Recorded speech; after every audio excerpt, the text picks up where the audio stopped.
Hello दोस्तों, welcome to Deepak एंतुरा education. दोस्तों, आज की इस वीडियो में हम जानेंगे नेचुरल फार्मिंग और जो ऑर्गेनिक फार्मिंग है, इन दोनों में अंतर क्या होता है। ठीक है, डिफरेंस बिटवीन नेचुरल फार्मिंग और ऑर्गेनिक फार्मिंग। तो इन दोनों में अंतर को जानेंगे। और कई बार लगता है कि शायद ये दोनों जो टर्म है वो एक ही है। नेचुरल फार्मिंग भी उसी को कहते हैं और जो ऑर्गेनिक फार्मिंग है उसको भी मतलब कि एक ही टर्म है, एक ही के लिए यूज किया जाता है। लेकिन दोस्तों ऐसा है नहीं। ठीक है, जो ऑर्गेनिक फार्मिंग है वो दूसरी चीज है और जो ये जो नेचुरल फार्मिंग है वो दूसरी चीज है और जो ऑर्गेनिक फार्मिंग है वो दूसरी चीज है। ठीक है, ये फार्मिंग की अलग अलग टेक्निक्स है। ठीक है, तो चलिए शुरू करते हैं और जानते हैं कि ये है क्या। तो दोस्तों, जब बात करते हैं हम नेचुरल फार्मिंग और ऑर्गेनिक फार्मिंग की, तो ये दोनों इको फ्रेंडली तरीके से एग्रीकल्चर में जो प्रैक्टिसेस होती हैं, तो ये दोनों हैं। ठीक है, जो इको फ्रेंडली तरीके से मतलब कि एग्रीकल्चर को, कृषि को करने का तरीका है। ठीक है, जिसमें कोई भी केमिकल फर्टिलाइजर या केमिकल जो पेस्टिसाइड्स कीटनाशक है, ठीक है, चाहे वो केमिकल उर्वरक हो, चाहे जो केमिकल पेस्टिसाइड हो, इनका इसमें बिल्कुल भी यूज नहीं किया जाता, ना तो नेचुरल फार्मिंग में और ना ही ऑर्गेनिक फार्मिंग में। ठीक है, तो ये इन दोनों में ये एक समानता है। ठीक है दोस्तों, तो अब देखते हैं कि जो नेचुरल फार्मिंग है वो क्या है। ठीक है, उसके बाद हम देखेंगे दूसरे नंबर पर जो ऑर्गेनिक फार्मिंग है वो क्या है। ठीक है, पहले इसके बारे में जानते हैं, नेचुरल फार्मिंग के बारे में।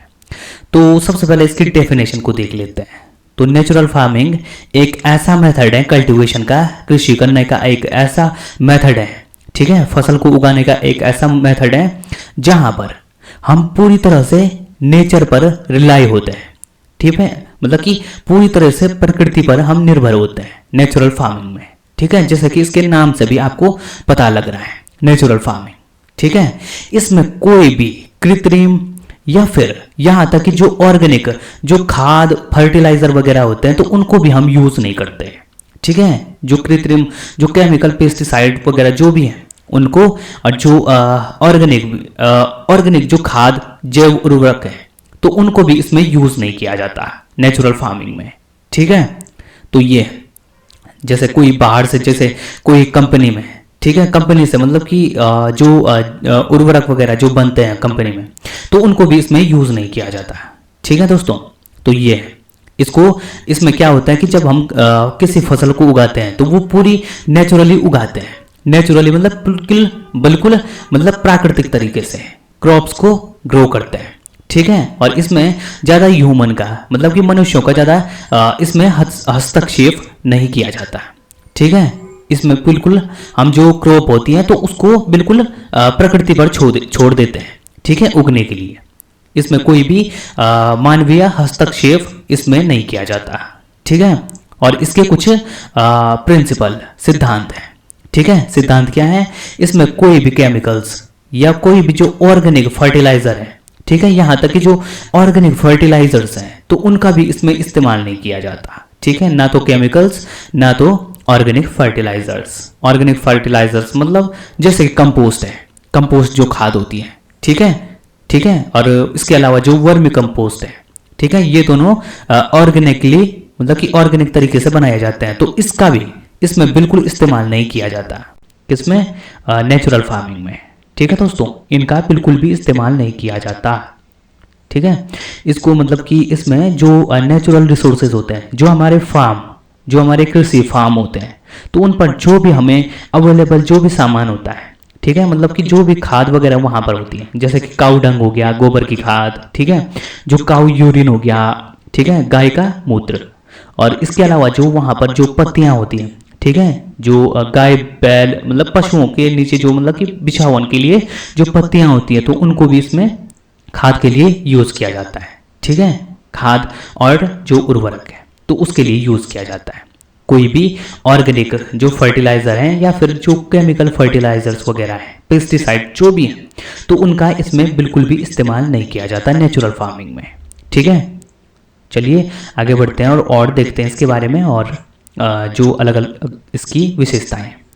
और ये जो नेचुरल फार्मिंग है तो ये जो सोइल मतलब कि मृदा में जो माइक्रो ऑर्गेनिजम्स होते हैं, ठीक है, जो सूक्ष्म जीव होते हैं जो हमारे लिए काफ़ी ज़्यादा इंपॉर्टेंट लाभदायक होते हैं मृदा की उर्वरक मतलब कि उर्वर क्या बोलते हैं उसको, उर्वरा शक्ति को बढ़ाने के लिए।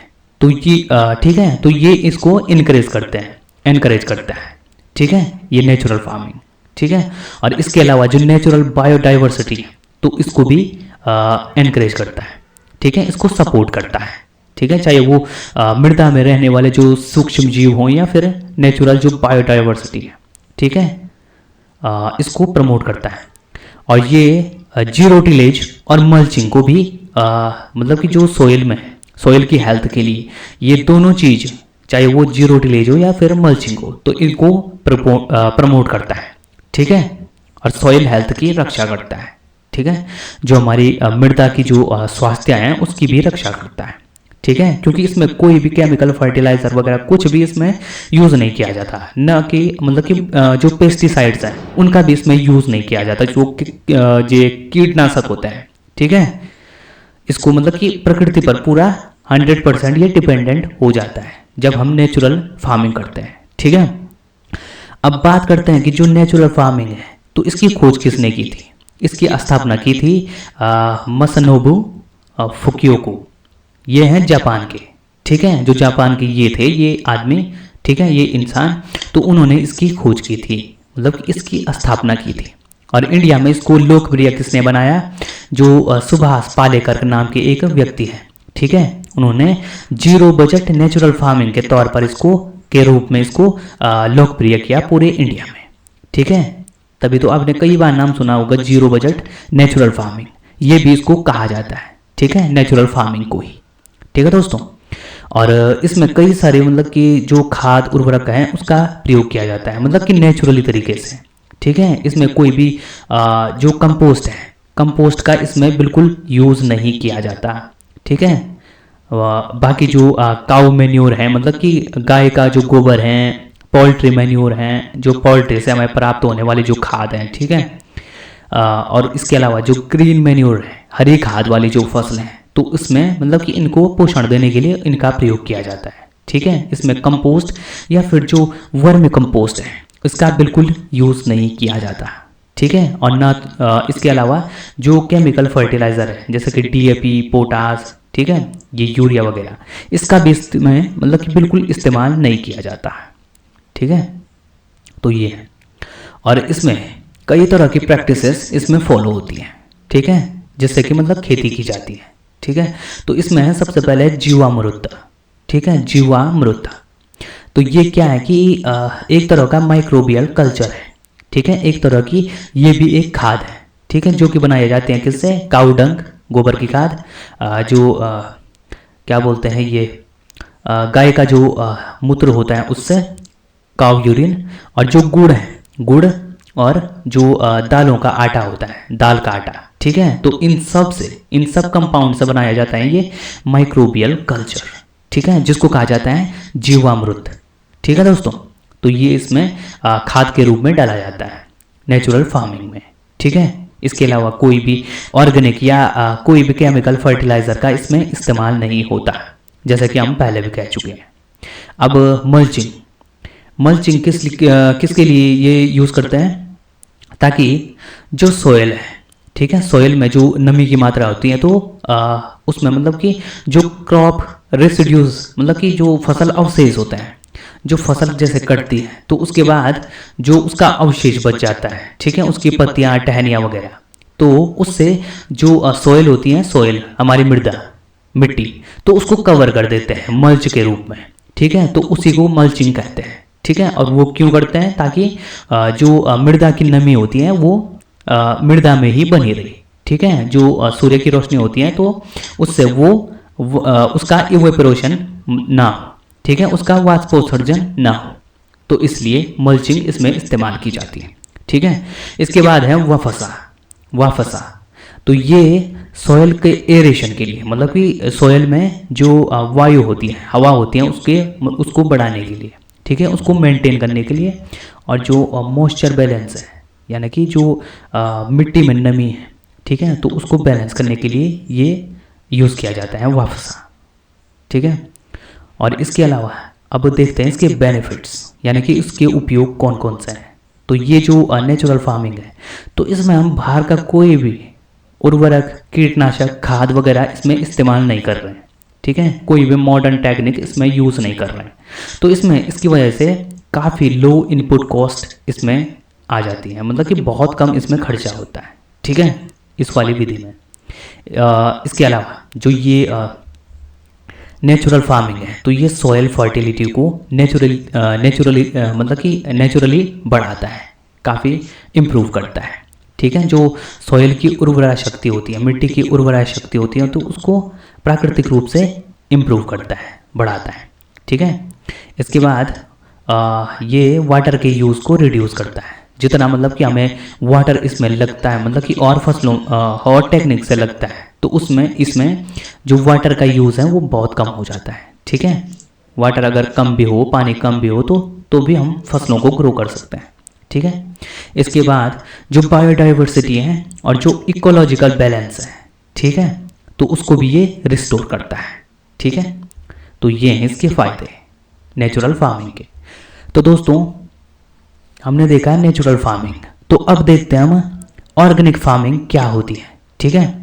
तो सबसे पहले देखते हैं इसकी डेफिनेशन को, इसकी परिभाषा क्या है। तो जो ये ऑर्गेनिक फार्मिंग है, तो ये किसी भी तरीके के जो कृत्रिम जो केमिकल्स वाले जो फर्टिलाइज़र या खादें होती हैं, तो उसको अवॉइड करता है। मतलब कि इसमें कोई भी कृत्रिम जो रासायनिक वो होते हैं खाद उर्वरक, तो उनका इसमें बिल्कुल यूज़ नहीं किया जाता ऑर्गेनिक फार्मिंग में, ठीक है, जैसे कि नेचुरल फार्मिंग में भी हो रहा था, ठीक है। तो इनका इसमें बिल्कुल यूज़ नहीं किया जाता किसी भी केमिकल फर्टिलाइज़र या खाद का, ठीक है। इसमें जो नेचुरल है और जो ऑर्गेनिक फर्टिलाइज़र्स होते हैं और पेस्टिसाइड्स होते हैं, ठीक है, तो इनका इसमें यूज़ किया जाता है, ठीक है। जो ऑर्गेनिक फर्टिलाइज़र्स और पेस्टिसाइड्स होते हैं, और इसके अलावा जो नेचुरल जो फर्टिलाइज़र होता है, ठीक है, तो इनका इसमें यूज़ किया जाता है, ठीक है। ये कौन कौन से हैं ऑर्गेनिक फर्टिलाइज़र, मतलब जैसे कि कंपोस्ट हो गई, हमारी खाद हो गई, नीम का जो तेल हो गया, ठीक है। तो इस तरीके से इसमें ऑर्गेनिक फर्टिलाइज़र्स और जो नेचुरल फर्टिलाइज़र्स हैं, तो इसका इसमें इस्तेमाल किया जाता है, ठीक है, सॉइल फर्टिलिटी को मेंटेन करने के लिए, जो हमारी सॉइल की उर्वरा शक्ति है तो उसको बढ़ाने के लिए, ठीक है। और जो इसमें रोग लग जाते हैं फसलों में, तो उसको कंट्रोल करने के लिए, ठीक है, इनका उपयोग किया जाता है, ठीक है दोस्तों। इसको कहा जाता है ऑर्गेनिक फार्मिंग। जबकि जो हम नेचुरल फार्मिंग पहले पढ़ रहे थे, तो उसमें ये था कि उसमें मतलब कि केमिकल फर्टिलाइज़र का तो यूज़ बिल्कुल नहीं होता है, बल्कि उसमें ये था कि जो ऑर्गेनिक फर्टिलाइज़र्स होते हैं, तो उसका भी उसमें यूज़ नहीं होता है, किसमें, नेचुरल फार्मिंग में। जबकि इसमें हो जाता है, किसमें, ऑर्गेनिक फार्मिंग में, जैसे कि इसके नाम से भी पता चल रहा है, ठीक है। तो ये आपको ध्यान रखना है थोड़ा सा इसके बारे में। अब दोस्तों इसके भी कुछ सिद्धांत हैं, कुछ मुख्य सिद्धांत इसके भी हैं, ठीक है। तो इसमें क्या है कि केमिकल फर्टिलाइज़र्स का बिल्कुल यूज़ नहीं करना, ठीक है। इसमें बिल्कुल इसका यूज़ नहीं होता केमिकल फर्टिलाइज़र्स या फिर जो पेस्टिसाइड्स हैं, कीटनाशक हैं, ठीक है, कीड़ों को ख़त्म करने का, तो इनका मतलब कि रासायनिक तरीके से इनका कोई भी यूज़ नहीं किया जाता है ऑर्गेनिक फार्मिंग में, ठीक है, और ना ही नेचुरल फार्मिंग में। अब इसमें जो ये ऑर्गेनिक फार्मिंग है, तो इसमें ऑर्गेनिक मैन्योर, जो कार्बनिक खाद होती है, ठीक है, और कंपोस्ट, और इसके अलावा जो हरी खाद है, हरी खाद वाली बहुत सारी फसलें हैं, तो उनका इसमें यूज़ किया जाता है। या फिर जो बायो फर्टिलाइज़र्स होते हैं, ठीक है, जो उर्वरक जो कि पत्तियों, टहनियों, ठीक है, हमारे पेड़ पौधों से बनाए जाते हैं, ठीक है, तो उनको कहा जाता है बायो फर्टिलाइज़र्स। इनका मतलब कि इसमें यूज़ किया जाता है ऑर्गेनिक फार्मिंग में, ठीक है। इसके अलावा इसमें क्रॉप रोटेशन और जो मिक्स्ड क्रॉपिंग होती है, मिश्रित खेती होती है, ठीक है, मिश्रित फसल, तो इसमें इसको प्रमोट किया जाता है। क्यों? ताकि पेस्ट को कंट्रोल किया जा सके, इसमें जो रोग लगते हैं, कीट लगते हैं, तो उनको रोका जा सके, ठीक है, क्रॉप रोटेशन से और मिक्स्ड क्रॉपिंग से, ठीक है। और ये जो ऑर्गेनिक फार्मिंग है, तो ये सर्टिफाइड है, एक तरीके से प्रमाणित है, ठीक है, किससे, जो भारत का NPOP, ठीक है, इंडिया का जो स्टैंडर्ड्स होते हैं, ठीक है, एक मानक होता है, तो इससे ये प्रमाणित होते हैं, ठीक है। और इसके अलावा जो IFOAM, ठीक है, ये ग्लोबली तौर पर एक मानक होता है, तो इनसे ये प्रमाणित होते हैं, ठीक है, ये ऑर्गेनिक फार्मिंग, ठीक है। तो ये हैं इसके कुछ प्रिंसिपल्स। अब दोस्तों यहाँ पर जो ऑर्गेनिक फार्मिंग की हम बात कर रहे हैं, तो इसमें गोबर की खाद, कंपोस्ट वगैरह जो फार्म पर बनाई जाती हैं, ठीक है, ऑर्गेनिकली, मतलब इसमें कोई भी केमिकल वगैरह कुछ भी यूज़ नहीं किया जाता, ठीक है। जो गोबर की खाद है तो वो तो 100% नेचुरल ही है, ठीक है। और इसके अलावा जो बायो फर्टिलाइज़र्स होते हैं, ठीक है, जो बायो फर्टिलाइज़र्स होते हैं, ठीक है, इनमें कोई भी केमिकल इसमें नहीं डाला जाता, ठीक है। तो इसका इसमें इस्तेमाल किया जाता है। और उसके अलावा जो ऑर्गेनिक मैन्योर्स होते हैं, ठीक है, जो कार्बनिक खादें होती हैं, तो इसके इनका भी इसमें इस्तेमाल किया जाता है, ठीक है, ऑर्गेनिक फार्मिंग में। जो फर्टिलाइज़र्स होते हैं या खादें होती हैं, तो उनका इसमें उपयोग किया जाता है, ठीक है, चाहे वो पेस्ट कंट्रोल के लिए भी क्यों ना हो, ठीक है, इन्हीं सब का यूज़ किया जाएगा, उसके लिए भी केमिकल का यूज़ बिल्कुल नहीं किया जाएगा, ठीक है। और इसमें कुछ मेन प्रैक्टिसेस इसमें फॉलो की जाती हैं, जैसे कंपोस्टिंग यानी कि कंपोस्ट की खाद होती हैं, तो वो इसमें काफ़ी उपयोग की जाती हैं, ठीक है, ऑर्गेनिक फार्मिंग में, ठीक है, ताकि जो सॉइल की जो उर्वरा शक्ति है, ठीक है, उसको बढ़ाया जा सके, सॉइल फर्टिलिटी को, ठीक है। और इसके अलावा जो पेस्ट कंट्रोल है वो बायोलॉजिकली इसमें किया जाता है, ठीक है, बायोलॉजिकली। तो ये है। और इसके अलावा जो क्रॉप डाइवर्सिफिकेशन यानी कि बहुत सारी फसलों को इसमें उगाया जाता है, किसी एक फसल पर ये डिपेंडेंट नहीं होते इसमें, ठीक है, इसमें बहुत सारी फसलों को मतलब कि क्रॉप रोटेशन के अनुसार इसमें बोया जाता है, ठीक है। तो उसी को कहा जाता है क्रॉप डाइवर्सिफिकेशन। एक फसल को मतलब कि जैसे मोनोकल्चर को ना उगाकर प्रमोट करके, मतलब बहुत सारी जो फसलें होती हैं तो उनको उगाना, इसमें प्रमोट करना, ठीक है, क्रॉप डाइवर्सिफिकेशन। और इसके अलावा जो ऑर्गेनिक इंपोर्ट्स हैं, अप्रूव्ड ऑर्गेनिक इंपोर्ट्स हैं, उनका यूज़ करना, ठीक है। तो ये है। अब इसके अलावा इसके कुछ बेनिफिट्स भी हैं। बेनिफिट क्या है, इसके फ़ायदे क्या हैं?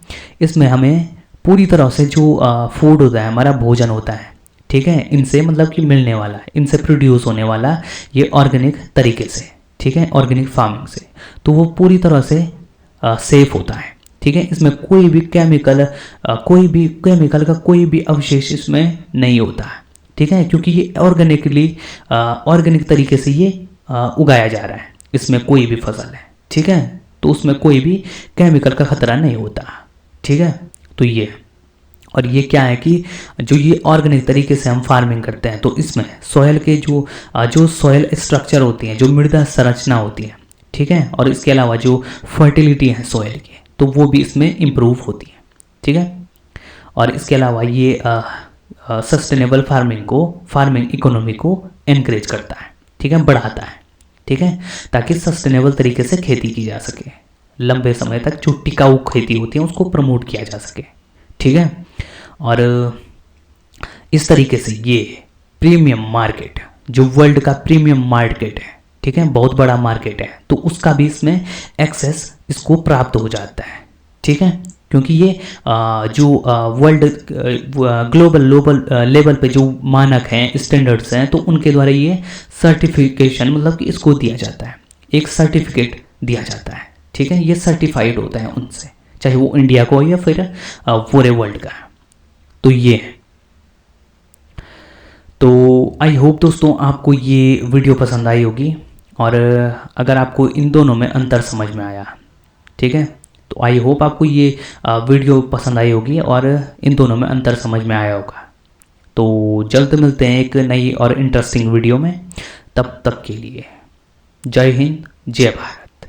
और अगर आपको ये वीडियो पसंद आई तो इस वीडियो को लाइक ज़रूर करें, ठीक है दोस्तों।